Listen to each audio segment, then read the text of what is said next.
అందరికీ నమస్కారం. Welcome to my channel. Sankranti పండగ అయితే వచ్చేస్తుంది కదండీ! అందుకని ఇల్లు మొత్తం డీప్ క్లీన్ చేస్తున్నాను.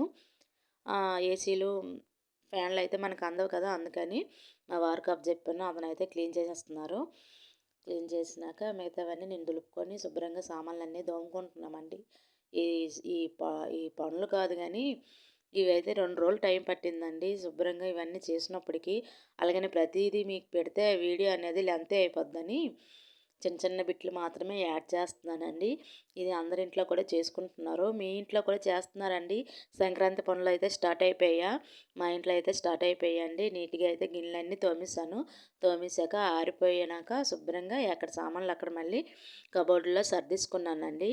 ఇలా ఉన్నప్పుడైతే వంట వేగంగా తేల్చుకోవాలనిపిస్తది కదా! అందుకని నేనైతే ఎక్కువగా వంట పెట్టుకోవట్లేదండి. సింపుల్‌గా అయిపోయినట్టుగా మష్రూమ్ బిర్యానీ అయితే చేసేస్తున్నాను. దానికంచెం మష్రూమ్ ఉన్నాయండి ఇంట్లో ఆల్రెడీ. అందుకని కట్ చేసుకొని పక్కన పెట్టుకున్నాను. ఒక కుక్కర్ పెట్టుకొని ఆయిల్ వేసుకొని, ఆయిల్ వేడెక్కినాక మసాలా సామాన్లు ఉంటాయి కదా!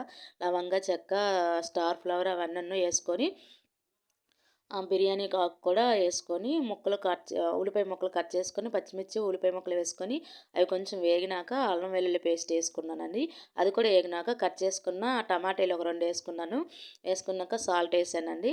ఇక్కడ చిన్న క్లిప్పింగ్ మిస్ అయ్యిందండి. ఏంటంటే జీలకర్ర పొడి, ధనియాల పొడి కూడా వేసుకున్నాను.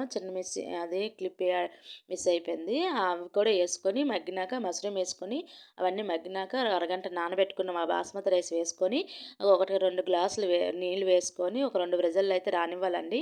వచ్చినాక వేడి వేడి మష్రూమ్ బిర్యానీ అయితే సింపుల్‌గా రెడీ అయిపోయిందండి. ప్లీజ్ అండి, ఈ వీడియో నచ్చితే ఒక లైక్ అయితే చేయండి. అలాగే సబ్స్క్రైబ్ చేయండి. మీ ఫ్యామిలీ మెంబర్‌కి షేర్ చేయండి. ఉంటానండి.